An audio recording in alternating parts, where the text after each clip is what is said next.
the intent of that law was. I mean, I know that, Well, here's the people, or here's the thing. I guess, how do you read the militia part of it?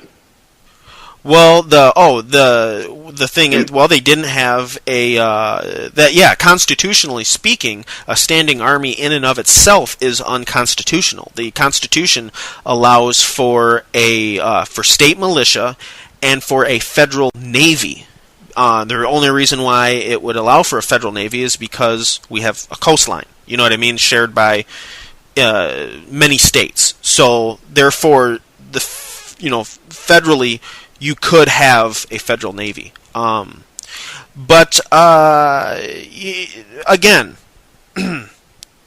people get the governments they deserve. So the thing is the idea of whether people should be able to go to the 7-Eleven, get a Slurpee and a Glock.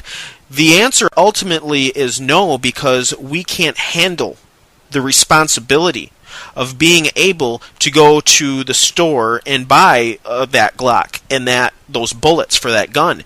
Yet when Abraham Lincoln, or when our original presidents presided over we the people, you could literally go up to the White House, open the unlocked door, walk up to the president, and shake his hand, put a bullet in his head, do whatever you want. You know what I mean? Because we were founded by a civil society, and that civil society is gone. I happen to have done a little bit of history, learning about history, and kind of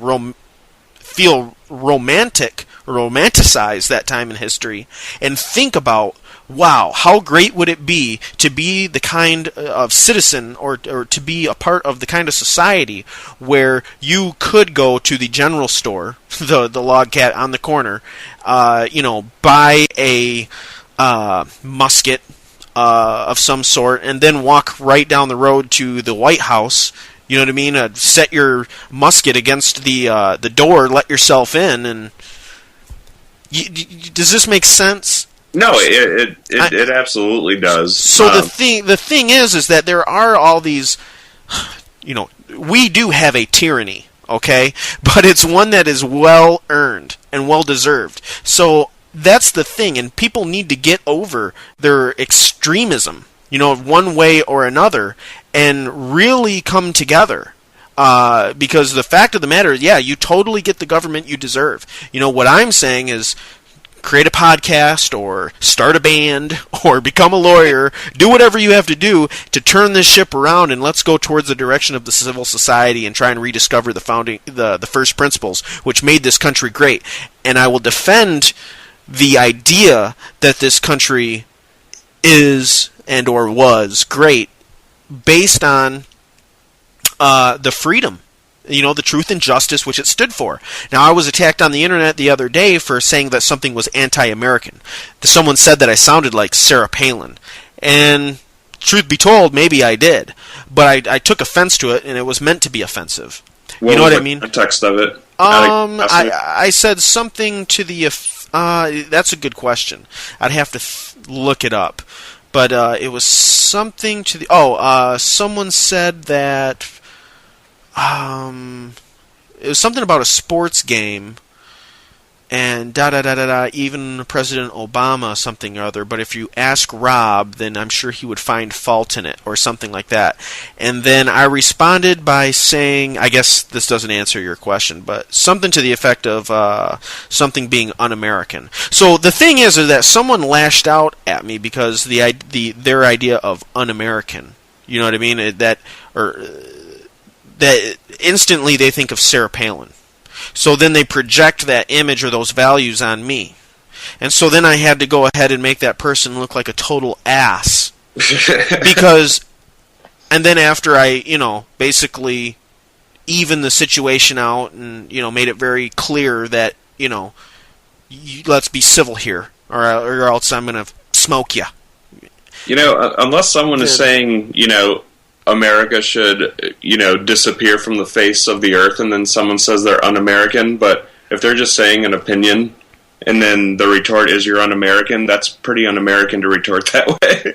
Well, I wasn't saying that anyone was un-American. I just said that a certain ideal or principle basically was un-American. Oh, and yeah, they responded without knowing what they attacked my for me basically being pro-American without knowing what my definition for America was. And so if you're talking about America, the giant, evil empire that it's become, then yeah, I guess, the corporate, this totally corporate controlled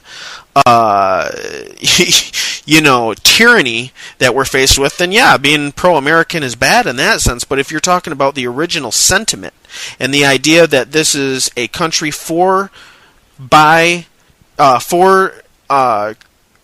the people, and that the authority that the government has comes from the will of the people, and the idea that we are all free people, then the original sentiment which animated the birth of this country, then I'm all for it. I mean, then yeah, I'm proud to be an American in that sense. Because here's the thing, I was talking history with a friend earlier, and we were talking about a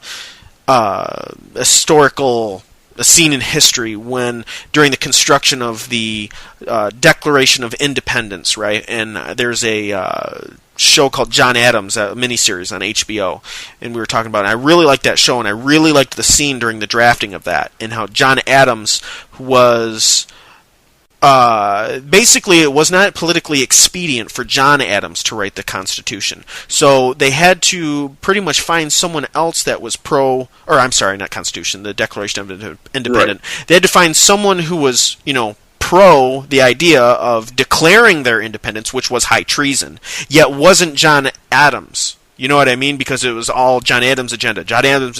So they had to find someone to give some weight, some political weight to his idea by it not being his idea. So they found the effete TJ to take up the task? Yeah. Yeah. And so I choose to believe that when history says that he was,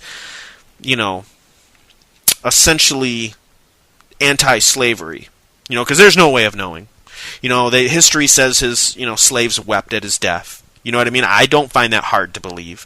I believe that he was anti-slavery. So the thing is people often point to the formulation of our country as an evidence that, we've been evil and rotten and America has been bad since the very beginning, is the fact that the people who created it owned slaves. Now, the thing is they weren't the only ones owning slaves at the time. I mean, that was the world in which we lived. That would be like saying, I've got Wi-Fi. You know what I mean? So the thing is that Thomas Jefferson, if he had his way, I believe that he would have abolished slavery and freed slavery right along with the colonists from British rule, if he could have. But he couldn't. They couldn't afford to bite off more than they could chew. They had to win independence for the colonies first before that they could go ahead and apply that to slavery. And the fact is, they needed the support of the southern states. So the economic reality at the time was they had to have slavery. I mean, there wasn't enough of a workforce here to maintain what they were doing. I mean, it sucks. It's ideally it would have been a different way, but it was an economic reality at the time. And here's the missing puzzle piece in that, okay? Which is the fact that the people of the South were so hard-pressed into producing these things, and the economic reality was that, they had to have a large cheap workforce in order to produce the goods that the North needed. You know what I mean? Right. So, I will say the biggest transgression of this country when it comes to slavery, though, is how long it was allowed to go, because it went well beyond when it was needed. Absolutely. This is a tricky conversation. You can find yourself saying a lot of things that can be misconstrued as soon as they come out of your mouth. Well, that's the great thing, is that this is a place where there's no pressure. You know what I mean? Hopefully, the infrastructure and shell of this thing that that we choose to call the Crisis Club. You know what I mean? That leave your pretensions and preconceived ideas and broad generalizations at the fucking door. You know what I mean? Check them when you get in this place, because it's not going to be received well. You know what I mean? It's just, that's the sort of environment that we need to create. And here's the thing, okay? This thing that we're doing, this show, is going to be strongly supported by the Facebook. You know what I mean? And just saying that, I don't know, I feel like, Facebook, you know what I mean? Like, it makes you feel a little dirty every time you mention it. It is what it is, you know what I mean? But the thing is that, we have our prejudices and our biases, but you know what? It's there, and for right now, I mean, there's a lot of people on it, and it's a place that we can put our show notes, you know what I mean, for the show, an interactive infrastructure put in place where it's very easy for us to, put all the different segments and then the news stories that we used in each segment and lay them all out in a way that people can comment on them, and then we can comment back, and then build a dialogue around. We'd love to construct our own social networking site, but that's I don't even do this show that well yet. So, you know what I mean? Right. But yeah. So, this thing will grow organically and whatnot. But the idea is that we need to hash out these. I think it comes down to a civil society. You know what I mean? In a civil society, we could go up to the store. I could buy a musket. We could get some, organic ingredients for today's supper, and I wouldn't hold you totally accountable for every word that comes out of your mouth. Right. You know what I mean? There's just this sentiment that out there that is this phantom of a time in our history where, I mean, it's hard to define. Put it that way, but we gotta turn this thing around. It's just kind of gotten frustrating because, on one side of the discussion you have people that certain things are off the table for conversation, Mm-hmm.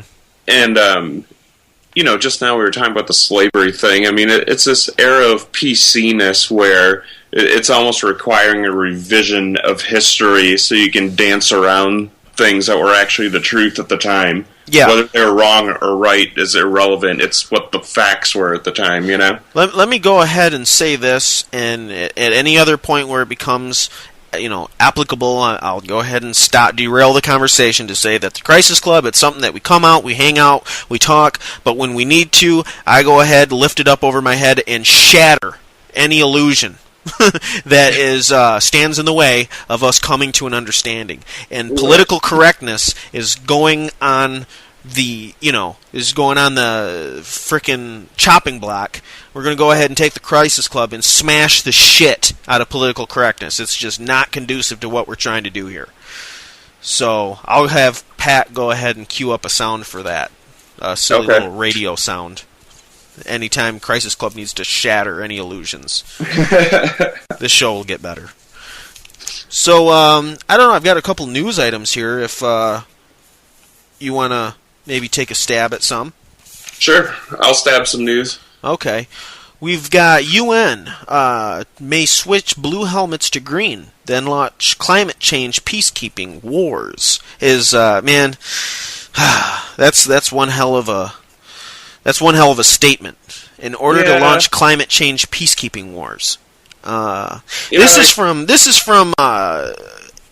is a article from a website that I like called Natural News, and the guy on there, the guy who runs this operation, he will often guest host Alex Jones InfoWars. At least he has lately, and I've been noticing that as much as I like his articles, some of them, let's say, for example, right here, U.S. government. And we can talk about either one of these, because I've been wanting to get into this one with you. U.S. government openly admits, in fact, we're talking about, Operation Fast and Furious, and also Operation Gunrunner. Right. U.S. government openly admits arming Mexican drug gangs with 30,000 firearms. But why? So, right there, I'm not sure that last I checked, because I said the same thing. I said something like, now I'm getting iffy on the details, but I said tens of thousands of firearms when I shared a link, and then I was like, I better make sure it's actually tens of thousands. Yeah, this here says 30,000. I don't know where he got that number from. I researched it, and the highest number I've seen is 2,500. Yeah. So, yeah, that's a problem because,